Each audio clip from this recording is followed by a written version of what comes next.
हमारा ये class section रह गया था इंटेरोगेटिव का, दैट इज़ हमारे 3 पार्ट्स कवर्ड हो गए थे। Now it's the last one is that is choice question. Choice question क्या होता है? चॉइस क्वेश्चन में मेनली आपको क्या करना पड़ेगा कि आपको जो पूछने वाला है, the person who is going to ask you the question, he will just try to give you a choice.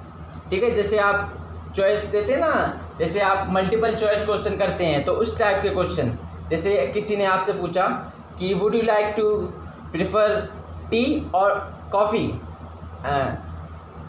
आप चाय पीना पसंद करेंगे या कॉफ़ी? तो आपने बोला, आपको 2 चॉइस मिली, तो आपको एक चूज़ करनी है। अगर आपको कॉफ़ी पीनी है तो आप कॉफ़ी पी सकते हैं। तो here we are having would you prefer chocolate और वनीला आइसक्रीम। आप चॉकलेट खाएंगे या वनीला आइसक्रीम खाएंगे, कौन सी आइसक्रीम खाएंगे? तो ये आपकी चॉइस है, आपको बताना है that I would like to prefer vanilla to chocolate. ठीक है, अब हमने जो बोला है कि I would like to prefer vanilla to chocolate. ठीक है, तो ये हम आपको बताएंगे कि हमने वनीला के बाद 2 क्यों लगाया।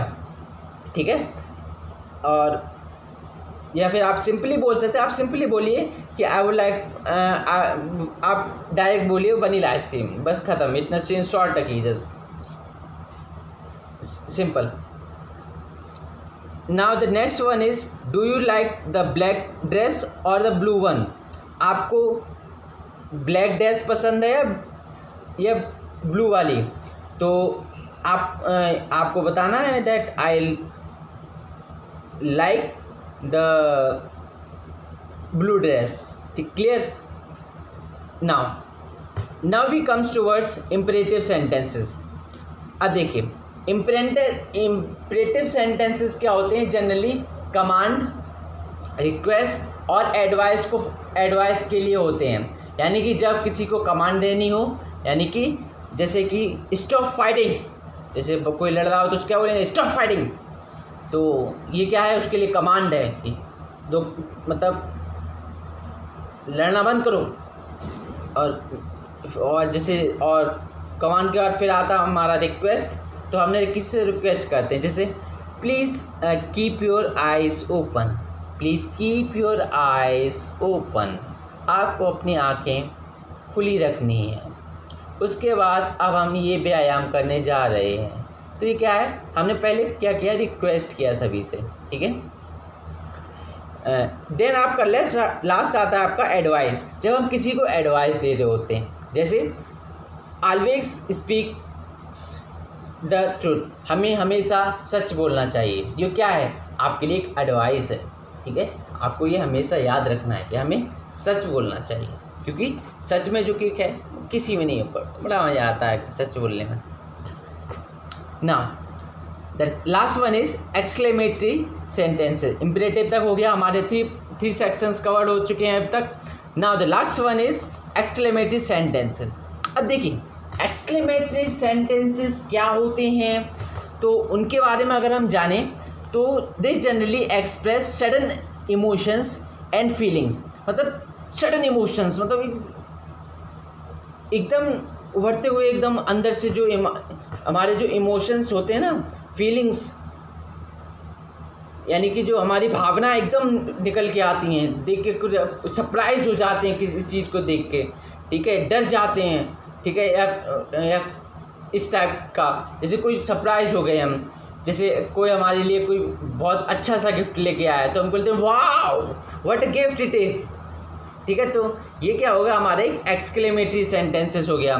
जैसे हम कोई ताजमहल पे गए तो बोलते हैं wow what a wonderful Taj Mahal it is, what a great monument it is. हम क्या बोलेंगे? What a great monument it is. ठीक है, तो अब यहाँ पे WH आ रहा है ना, तो ये कोई क्वेश्चन मार्क वाला नहीं है, ये सडन एक्सप्रेशन कर रहा हो। तो वो एंटर किया, उसने ताजमहल को देखा और उसने क्या कहा? What a wonderful monument it is. ठीक है, तो उसके बाद एक्सक्लेमेटरी मार्क लग जाएगा। क्योंकि अब वो क्या है, ये आपकी इमोशंस को शो कर रहा होता है। क्योंकि जब हम बोलते हैं ना तो हमारे इमोशंस भी आते हैं उसके साथ, ठीक है। इमोशंस के साथ जब हम बोलते हैं तो उसका इफ़ेक्ट बड़ा अजीब अच्छा लगता है।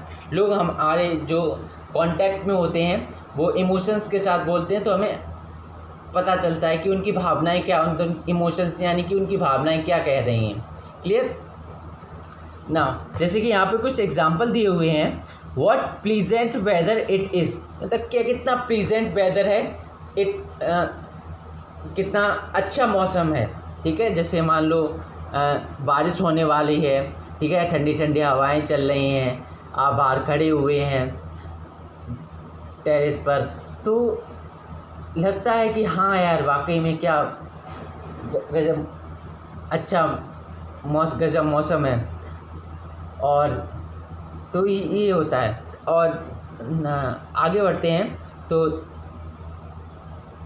नेक्स्ट है दैट इज़ फेबुलस, मतलब ये तो जस्ट कमाल है, मतलब इसके अंदर से आया, दिल से आया यार भाई, गजब है, गजब। मतलब कार जो है ना, ये जो कार है गजब है, fabulous, this is fabulous. Fabulous का मतलब है शानदार, बेहतरीन, अमेजिंग।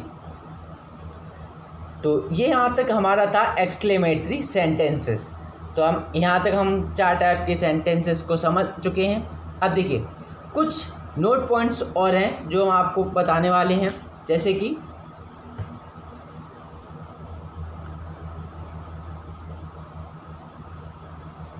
इंटेरोगेटिव सेंटेंसेस जो होते हैं ना, उसमें क्या होता है कि उसमें कुछ कभी कभी हम जैसे रिक्वेस्ट और ऑफर्स भी अलाउ करते हैं। जैसे कि किसी से हमको हेल्प मांगनी हो तो हम क्या कहते हैं, will you please help me, यानी कि हमसे उनसे क्वेश्चन पूछा कि आप हमारी मदद कर देंगे। तो अगर वो कहता है हाँ या फिर ना, तो वो उस पर डिपेंड करता है, यानी कि हमने तो क्वेश्चन पूछ लिया लेकिन अब उसका आंसर यस होगा तो वो ज़रूर आपकी हेल्प करेगा, ठीक है। तो उसने आपकी हेल्प की यानी कि यस, तो यानी कि इसकी इंसानियत है, डेट इज़ हिज ह्यूमैनिटी, कि उसने आपकी हेल्प की, ठीक है। तो that is our your will you please